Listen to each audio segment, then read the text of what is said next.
있느니라. 아멘. 여러분, 오늘 말씀 드디어 우리가 하나님의 음성을 듣는 법에 대한 시리즈 마지막 시간이 되겠습니다. 오늘 말씀의 핵심 포인트를 다시 한번 우리가 먼저 보고 나가겠는데요, 한번 같이 읽도록 하겠습니다. 시작.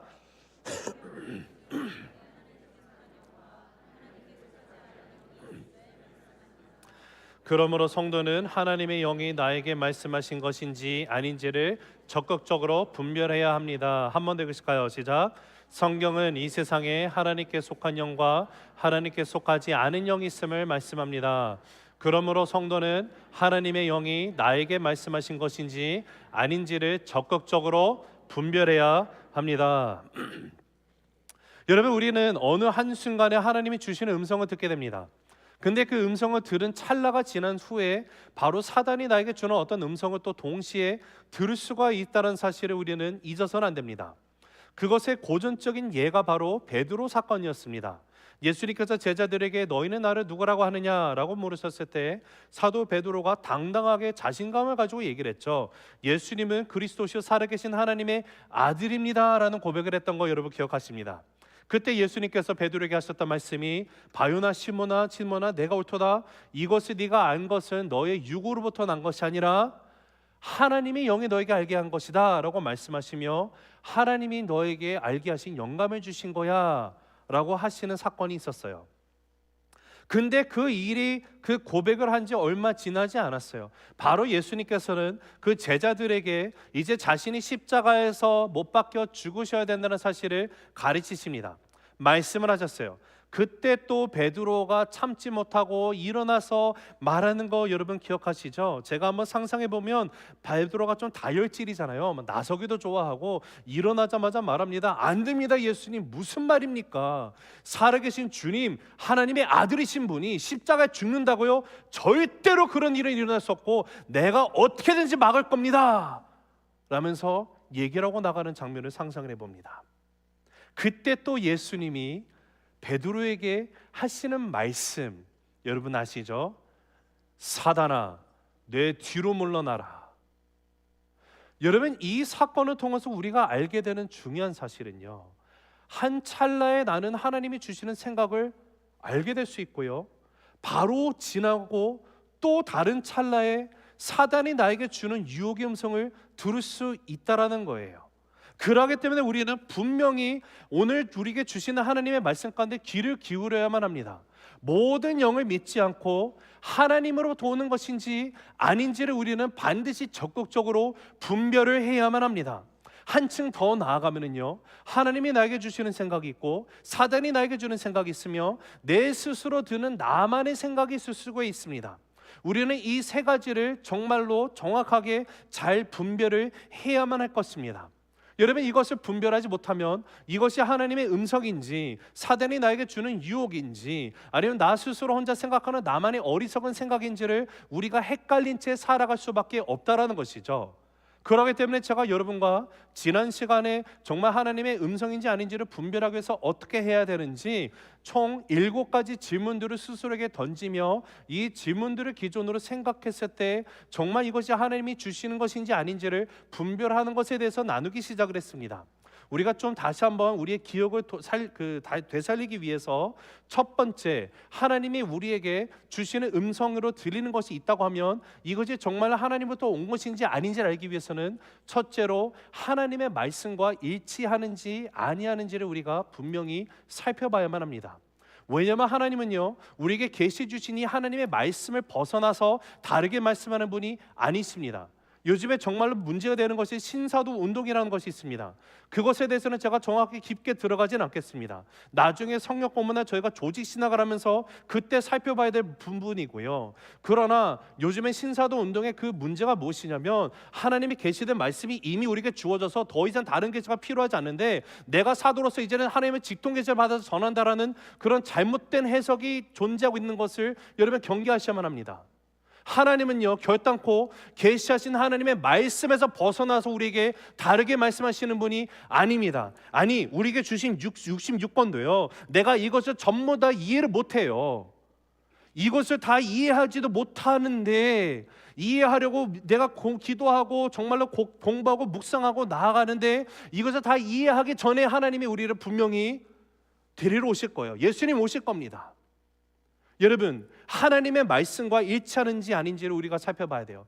두 번째는 하나님이 나에게 주신 정말로 진정한 어떤 생각, 영감, 임프레션이다. 만약에 그러하다면 우리가 물어봐야 되는 두 번째 질문은 이것이 나로 하여금 더 예수님을 닮게 하는가에 대한 질문을 던져야만 합니다. 하나님이 우리를 죄악 가운데서 구원하셨어요. 나의 죄를요 예수 그리스도가 대신 십자가에 짊어지시고 죽으시고 부활하셨습니다. 이제는 내가 예수님을 내가 나의 삶의 주인으로 구원자로 영접하는 순간 나의 삶은요 새 사람이 됐어요. 옛것은 지나가고 새 것이 되었습니다. 그런데 그 삶 가운데 주님이 주신 목적 중에 가장 중요한 목적이 무엇인가 보면 땅끝까지 이르러 예수 그리스도를 증거하고 나가는 증인이 되는 것입니다. 그리고 그렇게 하기 위해서 나의 삶 가운데 나는 더욱더 죽어 없어지기 시작하고요, 예수님이 더 많아지게 되는 삶, 그래서 나는 예수님을 더욱더 닮아갈 수밖에 없는 것이 우리의 신앙의 여정의 모습입니다. 그런데 만약에 하나님 주신 생각이 나로 하여금 예수님을 더 닮아가는 것이 아니라 정반대의 길로 가도록 인도하신다? 이거는 말도 안 되는 거예요. 그래서 우리는 반드시 던져봐야 되는 질문이 나로 하여금 예수님을 더욱더 닮게 하는지 아닌지를 생각을 해봐야 되는 것입니다. 그리고 세 번째는요, 나 혼자 이것을 끙끙 앓고 판단하기가 어렵기 때문에 교회 가족들과 함께 나누고 교회 가족들로부터 확인이 되는지를 우리가 던져봐야만 합니다. 하나님께서 우리에게 새생명교회라는 공동체, 믿음의 공동체로 허락하셨습니다.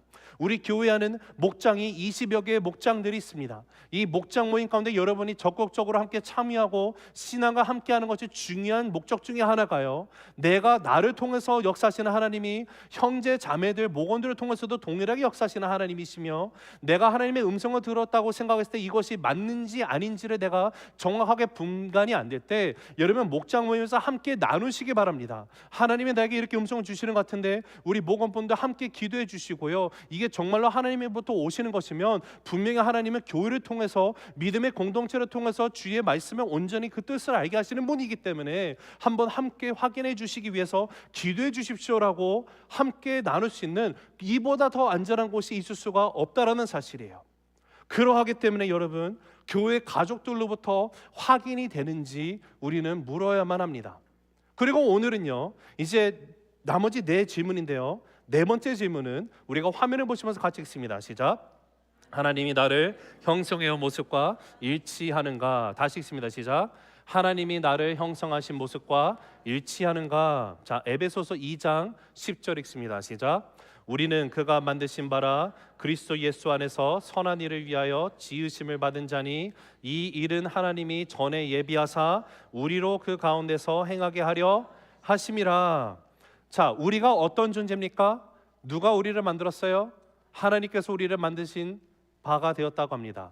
그리스도 예수 안에서 선한 일을 위해서 우리를 지으셨다라고 우리의 목적을 알려주고 계십니다. 그런데 이 모든 것이 하나님께서 이전에 예비를 하셨다고 말해요.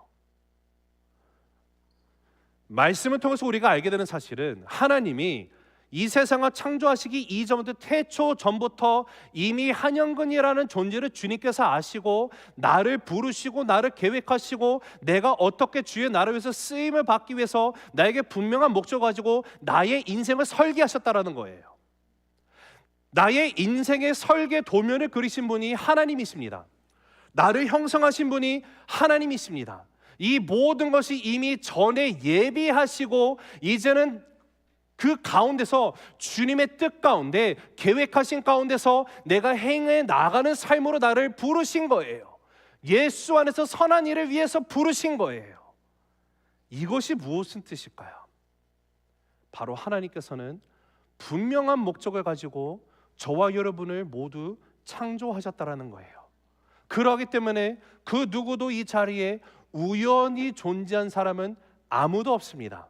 자, 그러하기 때문에 우리 한번 앞뒤 좌우로 한번 이렇게 보시면서 이렇게 서로 인사하면 좋겠어요. 당신은 하나님의 분명한 계획 가운데 창조되었습니다라고 인사하실까요? 시작. 당신은 하나님의 분명하신 계획 가운데 창조되었습니다. 여러분 믿으십니까? 우리는 모두가 하나님의 분명한 목적과 계획을 위해서 이 땅 가운데 태어났고요. 이제는 그 목적을 위해서 구체적으로 살아가는 삶이 되었습니다. 우리의 삶 가운데 모든 것을 계획하고 조성하신 분이 창조주 하나님이세요. 근데 만약에 하나님이 계획하신 뜻이 있는데 여기서 벗어나서 살아가게 된다면 그 인생은 어떠한 삶이 될까요? 여러분, 예를 들어서 제가 지금 시계를 차고 있는데, 물론 스마트워치죠. 요즘에는 스마트워치가 뭐 다양한 기능을 갖고 있습니다. 근데 여러분, 이렇게 발달이 되기 전에 여러분이 시계를 차고 다니면 여러분, 시계의 용도가 뭐죠? 시간을 알기 위해서 시계를 차고 다닙니다. 그렇죠? 지금 제가 여러분에게 이렇게 말씀을 전할 때 손에 아무것도 안 들고 전하고 있는데도 제 목소리가 크게 들립니다. 그 이유가 어디 있죠? 제가 뭐를 차고 있어요? 마이크를 차고 있어요. 자, 마이크를 만든 사람의 이 마이크의 목적은 어떤 사용 용도로 만든 거죠? 사람의 육성을 기계를 통해 가지고 앰플리파이 시키도록 증폭시키기 위해서 우리가 마이크라는 것을 씁니다. 그렇기 때문에 저는 시간을 알고 싶으면 마이크를 쳐다보지 않습니다. 마이크를 봐서 몇 시지? 말도 안 되는 거잖아요. 시간을 알고 싶으면 어떻게 해야 돼요? 시계를 봐야 돼요. 자, 근데 제가 만약에 여러분에게 말씀을 전하는데, 물론 제가 이제 그 목소리가 좀 목청이 크죠? 뭐래죠? 소리통이 크다고 해야 되나요? 마이크 없어도 할 수 네, 죄송해요. 자, 괜히 해서. 근데 만약에 제 목이 만약에 좀 많이 아파요. 그럼에도 불구하고 말씀을 전할 때 제가 써야 되는 것은 뭐죠? 마이크를 차지야만 합니다. 분명한 목적대로 쓰여야만 된다라는 것이에요. 자, 그런데 동일합니다. 우리 인생도 그래요. 만약에 제가 여러분에게 제가 오늘부로 새세매교회 사역을 그만두겠습니다. 그리고 제가 미술대학교에 가서 미술을 공부해서 앞으로는 예술가가 되도록 하나님이 나에게 부르심을 주셨습니다 라고 얘기를 드리면 여러분은 어떻게 반응을 하시겠습니까? 저를 잘 아는 사람이 계신다면 저희 사모가 여기 있는데 저희 와이프는 이렇게 얘기할 겁니다. 말도 안 되는 소리 하지 마. 미술이라고? 왜냐면 제가 미술 못하거든요. 저는 학창시절에 가장 힘들었던 과목이 미술이었습니다. 미술 시간만 되면 진땀을 흘렸어요. 저에게는 그런 은사나 재능을 주시지 않으셨어요. 어머니가 미술을 전공하셨음에도 불구하고 어머니의 그 달란트는 제 여동생이 고스란히 다 가져갔습니다. 자, 그러기 때문에 만약에 어느 날 하나님께서 저에게 너는 목회를 그만두고 이제는 예술가가 돼야 돼 라고 말씀을 하셨다고 하면 저는 그것이 하나님이 저에게 주신 음성이 아님을 분명히 합니다. 왜냐하면은요, 하나님께서 창세 전부터 나를 계획하시고 택하시고 나의 삶 가운데 인생의 청사진을 이미 그려놓으셨고요. 내가 오늘날 내가 되기 위해서 자라는 배경, 환경, 경험하는 거, 이 모든 거, 나에게 주신 은사, 재능, 마음, 열정, 이 모든 것이 함축적으로 모아져 가지고 오늘날의 내가 된 거예요. 그리고 오늘날의 나의 모습은 하나님의 뜻 가운데 제가 여러분 앞에 서서 하나님의 말씀을 증거하는 주의 종으로 주님이 부르시는 것이 저의 삶의 목적과 계획이었어요. 계획입니다. 그리고 그 계획일 겁니다. 계속해서요. 예수님이 오시는 그날까지. 그런데 갑자기 하나님이 생뚱맞게 다른 것을 나에게 부르신다? 네, 물론 그러실 수도 있겠지만 하나님은요, 일관된 하나님이세요. 하나님은요, 하나님의 계획 가운데 한치의 오차도 없으시는 분이십니다. 그렇기 때문에 나를 조성하시고 창조하시고 나를 오늘날에 이르기까지 나에게 다양한 감정도 허락하시고요, 나의 삶 가운데 성격이라는 것도 주셨어요. 어떤 사람은 외향적인 성격이 있죠. 내향적인 성격도 있습니다. 어떤 일을 할 때 어떤 사람은 혼자 하는 것이 즐거운 사람이 있을 수도 있고요, 어떤 사람은 저와 같이 외향적이면은요 많으면 많을수록 좋은 사람도 있어요. 다 같이 하자 이러면서 하는 그런 성격들, 여러분 다양한 성격들이 있잖아요. 그 어떤 성격도 내가 내 성격이 당신 성격보다 좋아 나빠 이렇게 말할 수 있는 것이 없어요. 그 이유는 하나님께서 저와 여러분에게 각자에게 유니크하게 각자의 은사, 재능, 성품, 성향 이 모든 것을 이미 계획하고 주셨기 때문에 그렇습니다. 우리는 하나님이 주신 이 모든 것들, 경험도 마찬가지예요. 내가 직업적인 경험, 영적인 경험, 교육적인 경험, 고통스러운 경험, 이 모든 것들이 나의 삶을 형성하게 되었는데, 이것이 다 하나님의 정확한 그 설계 도면 가운데, 청사지 가운데 이루어졌음을 여러분 믿으시기 바랍니다. 시계라는 것은, 시계가 시간을 가리키기 위해서 이 시계를 설계한 사람이 그 목적으로 쓴 것처럼, 만든 것처럼, 그대로 쓰이는 것처럼, 하나님께서 분명하게 저와 여러분의 인생 가운데도 주님의 계획 가운데 분명한 목적에 맞도록 우리를 창조하시고 만들고 형성하셨다라는 것이에요. 그렇기 때문에 하나님이 나에게 어떤 음성을 주셨다, 어떤 영감을 주셨다라는 것이 들었을 때 우리가 생각해 봐야 되는 것은, 정말로 이것이 오늘날에 이르기까지 나를 하나님이 인도하신 그 방식과 내가 오늘날 내가 되게 하기 위해서 하나님이 이렇게 역사하시는 것과 동일하게 일치가 되는지 아닌지를 생각을 해봐야만 합니다.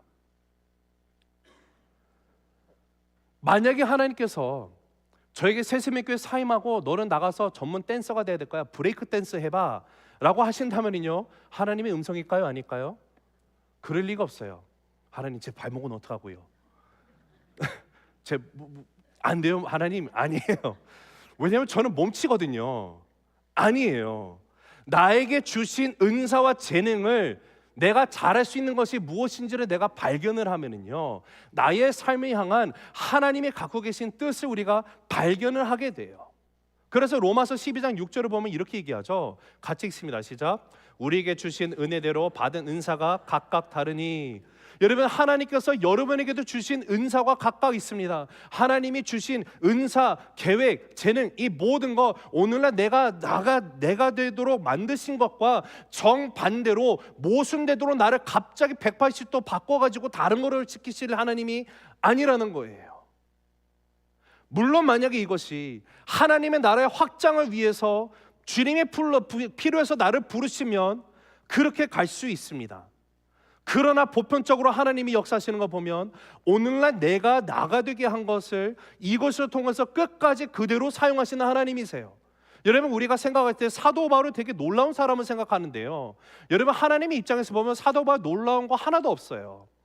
여러분, 베드로는 못 배워가지고 유대인들을 위해서 쓰인 거고, 바울은 잘 배워가지고 이방인들 위해서 쓰인 겁니까?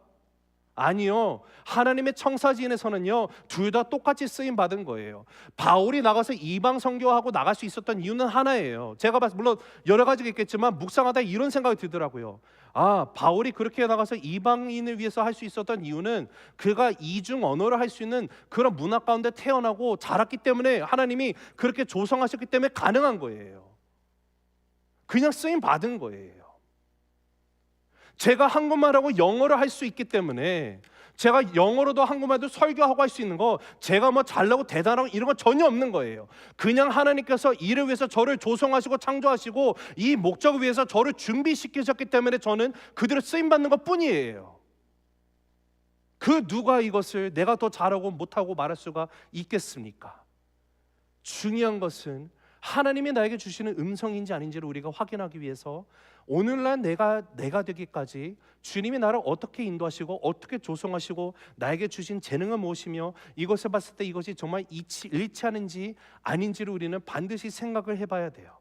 만약에 나에게 드는 생각, 영감, 어떤 임프레션이 하나님께서 나를 창조하시고 조성하신 이 목적과 아주 정반대의 것이라고 한다면요, 여러분, 그게 하나님의 음성이 아닌 확률이 엄청나게 큽니다.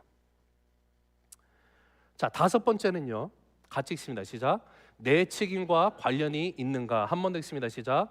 내 책임과 관련이 있는가. 자, 요한복음 21장 22절 읽어보실까요? 시작.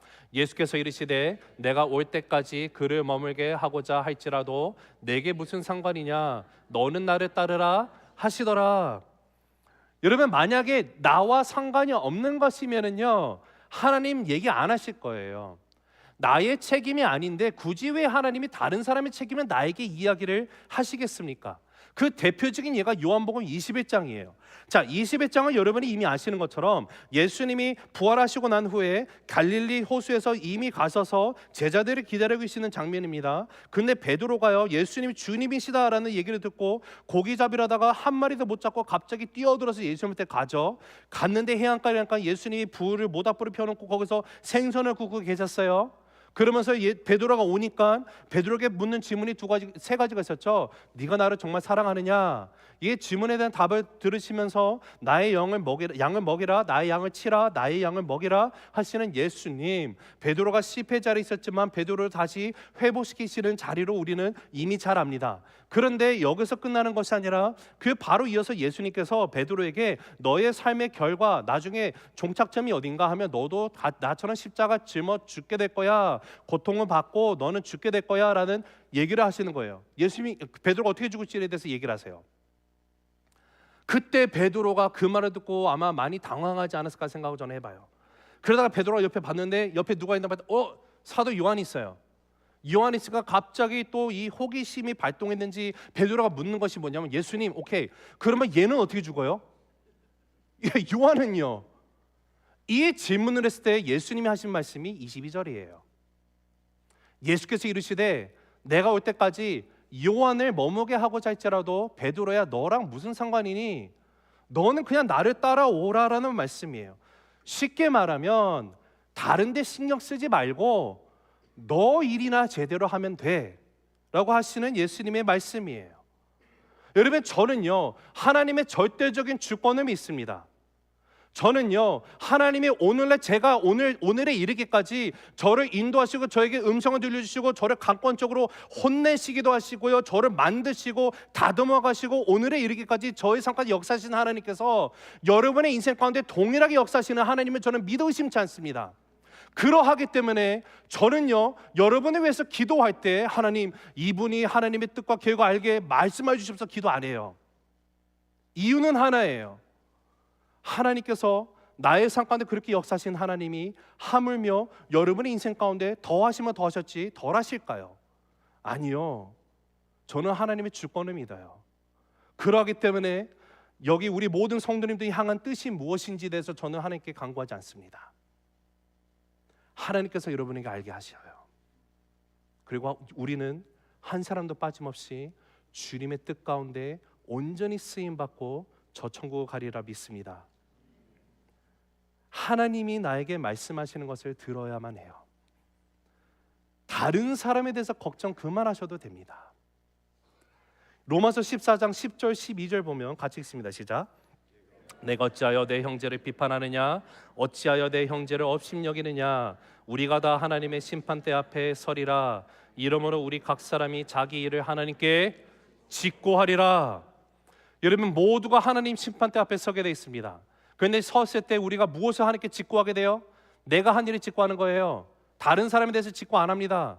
하나님의 관심은요, 내가 죽을 때까지, 하나님의 심판대 앞에 설 때까지 하나님의 말씀 가운데 내가 온전히 순종하고 살아갔느냐 못하느냐, 그것이 하나님의 관심사예요. 여러분, 다른 사람 신경 쓸 것이 아니에요. 우리가 하나님의 음성을 들을 때 나에게 주시는 음성을 들으려고 해야지 다른 사람을 위해서 듣는 것이 아니라는 거예요.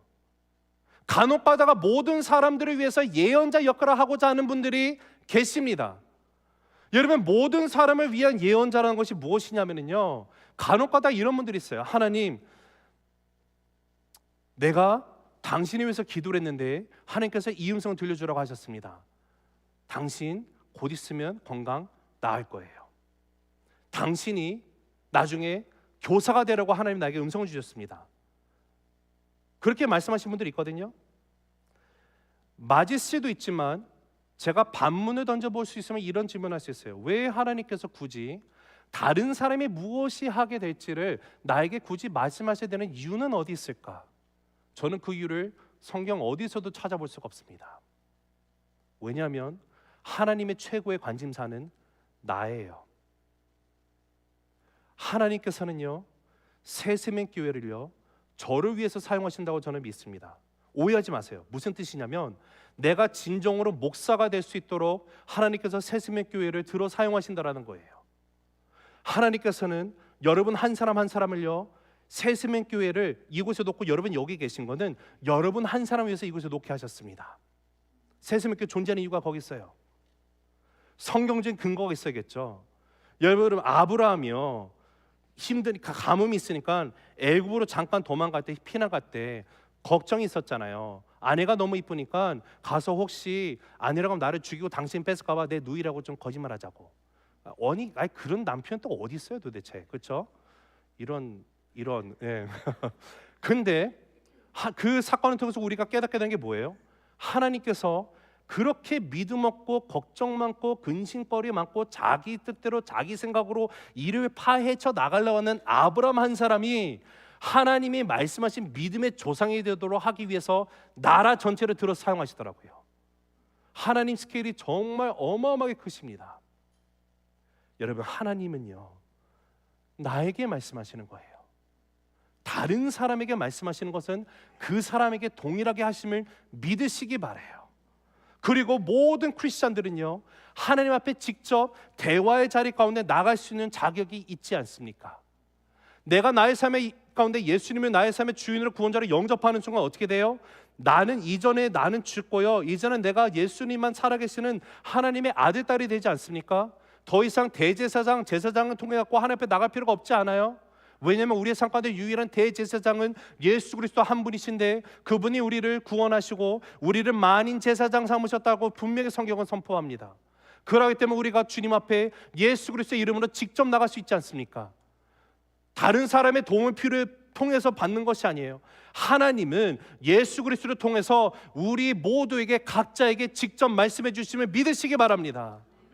하나님이 나에게 말씀하시는 그분이요 여러분의 인생 가운데 동일한 하나님이시기 때문에 하나님께서 여러분에게 직접 말씀하신다라는 것을 여러분 기억하시기 바라요.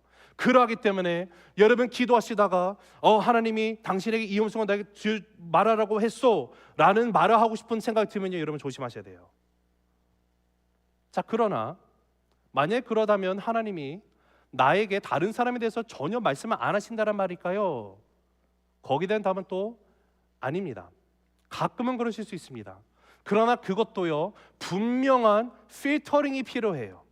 세 가지를 생각해 보면 돼요. 첫째는요, 하나님께서 이미 이 사람에게 하신 말씀을 나를 통해서 컨펌을 주기 위해서 사용하실 수 있어요. 그러나 이 사람에게 전혀 한 번도 말씀하시지 않은 거를 나에게 새로운 어떤 계시를 주셔가지고 이 사람에 전달하게 한다? 여러분, 저는 그거를 어디서든 찾을 수가 없어요. 하나님은 내가 이미 그 사람이 하나님이 말씀하신 것이 분명히 이 사람에게 있는데 이분이 아직도 듣지 못하니까요, 그 순종하지 못하니까 하나님이 그럴 때는요 주변의 형제 자매를 통해서, 교회를 통해서, 환경을 통해서 그 뜻이 정확하게 전달이 되도록 역사하시는 하나님이에요.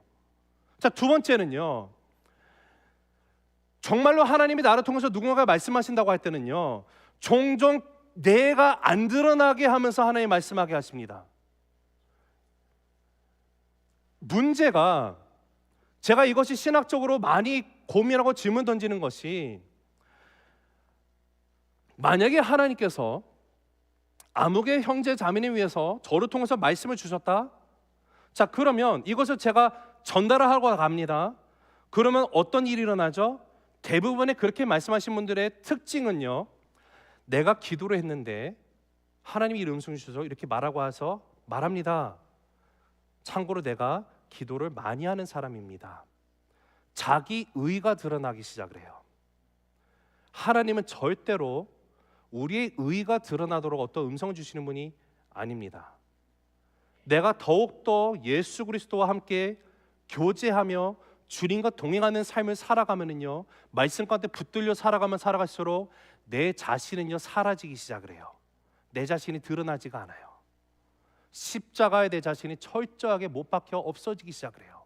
오직 예수님만 나타나게 돼요. 그런데 나의 삶 가운데 말하는 것을 인해서 내 자신이 드러난다?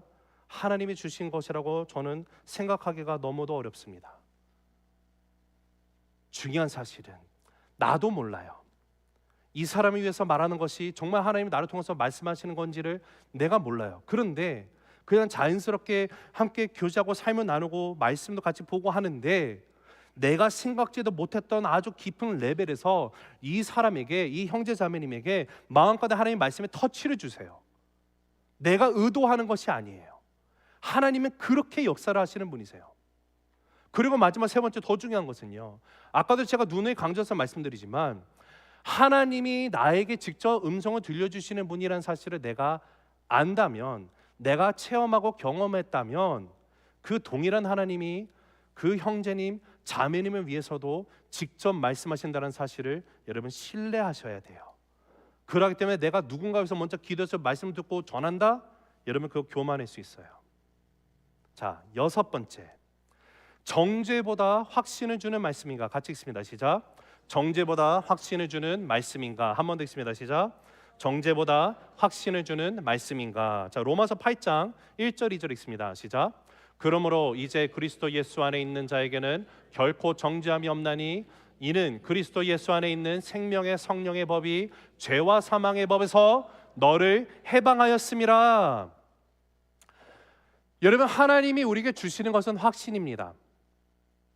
그런데 우리의 원수된 사단이 나에게 주는 것은 정죄함이에요. 하나님이 주시는 확신은 변화를 위한 길을 우리에게 항상 반드시 제시를 하지만, 사단이 나에게 주는 정죄라는 것은요, 하나님으로부터 멀어지고 내 마음 가운데 근심 걱정거리가 가득 차게 만듭니다. 우리는 분명히 정죄를 받아야 되는 존재들입니다. 죄로 인해서 나는 정죄를 받아야만 하는 것이었어요. 그런데 어떤 일이 일어섰습니까? 예수님께서 십자가에서 나의 모든 죄를 대신 짊어지시고 나를 대신해서 정죄 받으셨어요. 그래서 예수 안에 있는 자에게는 결코 정죄함이 없다라는 뜻이에요. 하나님께서 이미 내가 받아야 될 모든 정죄를 아들이신 예수님께 다 짊어지게 하시고 십자가에서 다 이뤘다라고 선포하심으로 내 모든 죄까지 치루어졌는데, 하나님이 내가 기도하는데 갑자기 마음 가운데 정죄를 주신다고요? 절대 그럴 일 없습니다. 사단이 역사하는 것이 나에게 주는 정죄예요. 하나님이 나에게 말씀하실 때는요, 어떤 죄의 문제에 대해서 예를 들어서 만약에 하나님이 지적을 하신다고 하면은요, 항상 구체적으로 알게 하십니다. 말씀을 통해서, 말씀은요 성령의 검이에요. 살아 역사하시는 검이에요. 양날의 검이에요. 말씀을 받고 나가는데 내 마음에 불편함이 있어요. 이거 받기 싫어요. 뭐 목사님 맨날 이런 얘기하고 말이야. 여러분, 근데 그거 정말 하나님의 말씀이면요 불편함이 있을 수밖에 없어요. 성령 하나님 가만 안 냅두시거든요. 그 불편함이요 그냥 애매모호한 게 아니라고 정확하게 찔러서 얘기하십니다. 야 형근아, 너 아직도 너의 삶 가운데 이런 거, 이거 죄인 거 분명히 알아 몰라? 너 이거 하면 안 된다라니까 정확하게 얘기하세요. 디테일하게. 그리고 이것 속에서 성령 하나님 어떻게 하십니까? 나로 하여금 이 죄를 고백하게 하세요. 그리고 회개하게 합니다. 그리고 하나님이 나를 이미 용서하신 그 용서, 그 은혜가 다시 한번 내 삶 가운데 차고 넘치게 하세요. 반면에 사단으로부터 오는 정죄는요 늘 애매모호해요. 이런 식이에요. 야, 네 인생 무가치 하다니까. 야, 너 같은 애가 야, 말도 야, 장난하니? 야, 네가 누구라고 하나님의 뜻대로 살아간다는 거야. 하나님은 너 같은 사람 사용할 수 없다라니까. 맨날 이런 식으로 사단이 공격을 해요. 여러분, 하나님이 주시는 것은 확신의 마음이에요. 그러나 우리 원수는 사단은 나를 정죄하려고 합니다. 만약에 내가 정말로 예수님을 나의 삶의 주인으로 구원자로 영접했다면요, 하나님의 아들 딸이 되었다라면, 여러분 어제 내가 지은 죄 어떻게 됐습니까? 이미 용서받았어요. 오늘 내가 짓는 죄는요 이미 용서받았어요. 내일 아직도 일어나지 않는 일 가운데 내가 짓게 되는 죄는요 이미 용서받았어요. 나의 모든 죄는 어떻게 됐어요? 십자가에서 예수님이 다 값을 치르셨어요. 여러분 믿으시기 바랍니다. 하나님은 결단코 우리를 정죄하시는 분이 아니에요. 요한일서 1장 9절 읽어보실까요? 시작.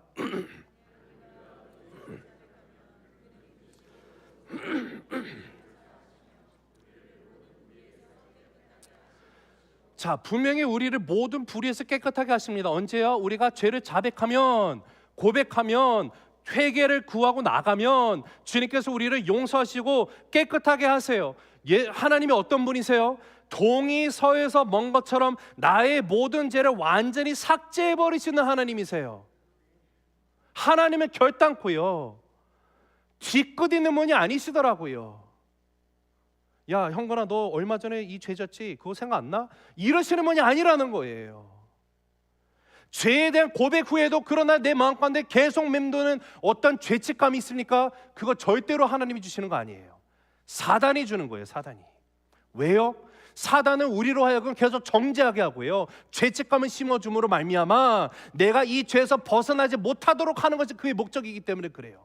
내가 죄책감에 이렇게 사로잡혀 있으면요, 하나님의 음성 들을 수가 없어요. 내가 죄책감에 계속 사로잡혀 있으면요, 하나님의 뜻대로 살아갈 수가 없어요. 그러하기 때문에 사단이 하는 일이 무엇인가 보면, 요한계시록 12장에 가서 보면 10절에 사단이 성도들을 고소하는 자라고 나와 있어요. 여러분, 하나님은 결단코 우리를 정죄하시는 분이 아닙니다. 그 이유는 예수님께서 나를 대신해서 이미 정죄 받으셨기 때문에 그래요. 나는 더 이상 죄인이 아니에요.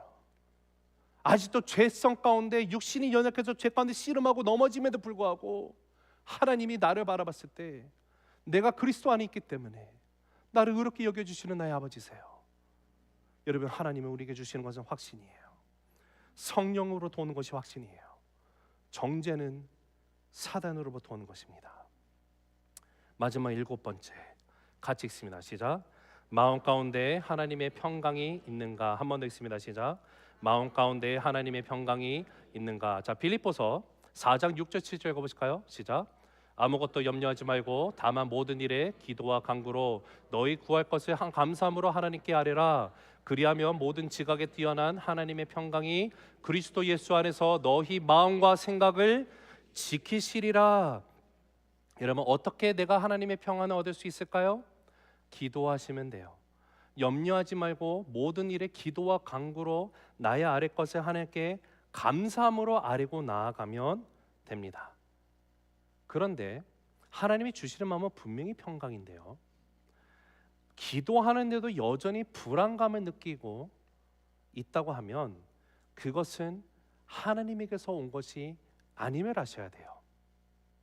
자, 고린도전서 14장 33절에 보면 같이 읽습니다. 시작. 하나님은 무질서의 하나님이 아니시요 오직 화평의 하나님이시니라.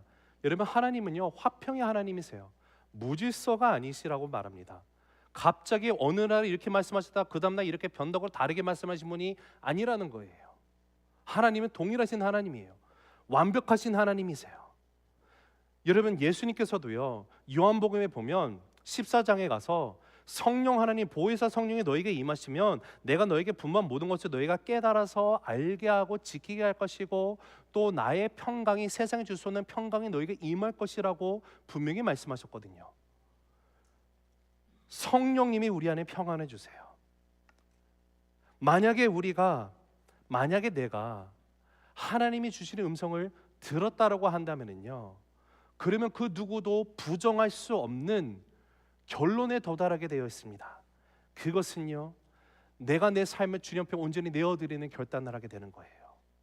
하나님의 뜻대로 내가 살아가기 위해서 내 모든 것을 마치고 주님의 목적과 계획대로 나의 인생 드리고 나아가는 자리까지 나아가게 되는 거예요. 여러분, 때로는 살다 보면 스트레스 받게 되죠. 어떤 분들은 목사님 이거는 피할 수 없는 스트레스입니다 라고 얘기할 수도 있을지도 모르겠어요. 근데 여러분, 스트레스가 많다라는 것은 그 이유가 무엇인가를 우리가 생각해 보면요, 내가 하나님을 온전히 믿고 신뢰하지 못함으로 인해서 생기는 스트레스예요. 하나님의 말씀 가운데 나에게 계시해 주신 말씀, 아니 나에게 주시는 그 마음, 하나님의 뜻, 하나님의 전지전능하심, 이것을 내가 알매도 성경을 그냥 멀리 두고 오히려 내 스스로 뭔가를 하려다 보니까 마음 가운데 스트레스가 쌓여가는 거예요. Breaking Free라는 책의 저자 베스 모어가 이런 말을 했습니다. 우리 각자의 삶에서 평안의 열쇠는 하나님의 권위에 복종하고 순종하는 것입니다. 우리 각자의 삶에서 평안의 열쇠는 하나님의 권위에 복종하고 순종하는 것입니다.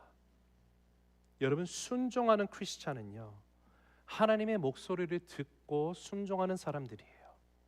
하지만 하나님의 말씀과 정반대로 말씀에 불순종하는 삶을 살고 있다면 여러분 하나님의 음성을 들을 수 있다는 기대 자체를 할 수가 없는 것입니다. 걱정, 불안, 근심 이 모든 것은요 결단코 하나님으로부터 오는 것이 아니에요. 성경은요 우리로 하여금 걱정하지 말라고 말씀하십니다. 염려하지 말라고 말씀하세요. 그러하기 때문에 혹시 나의 마음 가운데 어떤 걱정을 유발하는 어떤 생각, 어떤 영감이라는 거 이런 것이 떠오르면요 이거 하나님으로부터 왔다라고 말할 수가 없습니다. 말씀을 맺습니다. 여러분 솔직히 오늘 예를 들어서 예배 끝나고 밥을 나가서 한번 먹을까? 짜장면이냐 짬뽕이냐 이것이 문제로다. 여러분 그건 문제도 아니잖아요. 그렇죠? 만약 고민이 많이 되시고 우유보다 하시면 짬짜면 드시면 되겠습니다. 그런데 인생을 살다 보면 정말로 중대한 결정을 해야 될 상황 사건들이 있지 않습니까? 그때 하나님의 음성 듣지 못하면 어떻게 될까요? 잘못된 결정을 내리고 더 먼 길을 우회해서 나가게 되는 그런 사건도 여러분 경험하셨을 것입니다. 분명한 사실은요 하나님께서는 오늘도 내일도 우리에게 말씀하시는 분이라는 것이에요. 하나님은 나의 삶의 모든 영역 가운데 다 말씀해주고 싶으시는, 대화하기를 원하시는, 나에게 그분의 뜻을 알게 하시는 분이심을 여러분 믿으시기 바랍니다. 그 하나님의 음성을 듣기 위해서 나아갈 수 있는 그 열쇠는요 내가 더욱더 하나님의 말씀을 의지해야 돼요. 여러분 하나님의 말씀 피고 내가 읽지도 않고 묵상도 안 하면 하나님의 음성 들을 수가 없는 거예요. 내가 아무리 바빠도 내가 주님 앞에 기도하고 나가는 시간도 안 들이면 내가 주의 음성 들을 수 있는 것이 아니에요. 내가 주를 더욱더 알고 더 신뢰하고 말씀대로 내가 이해가 가서 믿는 것이 아니라 이해가 가지 않지만 하나님의 전지전능하신 말씀이기 때문에 여기에 나의 모든 것을 신뢰하고 믿고 나아간다면 여러분 이를 통해서 나의 삶에 역사하시는 하나님 우리는 반드시 경험할 수밖에 없습니다. 하나님과의 관계가 가까우면 가까울수록 그분의 목소리를 더 잘 들을 수밖에 없어요. 그래서 예수님이 요한복음 8장 47절에서 이렇게 얘기하시더라고요. 같이 읽습니다. 시작. 하나님께 속한 자는 하나님의 말씀을 듣나니 너희가 듣지 아니함은 하나님께 속하지 아니하였음이로다. 하나님의 음성을 듣지 못하는 이유는 하나님께 속하지 않았기 때문이라고 말씀하셨어요. 만약에 하나님의 음성을 전혀 듣지 못한다면 여러분은 하나님과 오늘 더 늦기 전에 오늘 이 시간 예수님을 나의 삶 가운데 마음 가운데 받아들이시기 바랍니다. 오늘부터 하나님과 그 영원한 관계 가운데 들어가게 되시기를 간절히 소망합니다.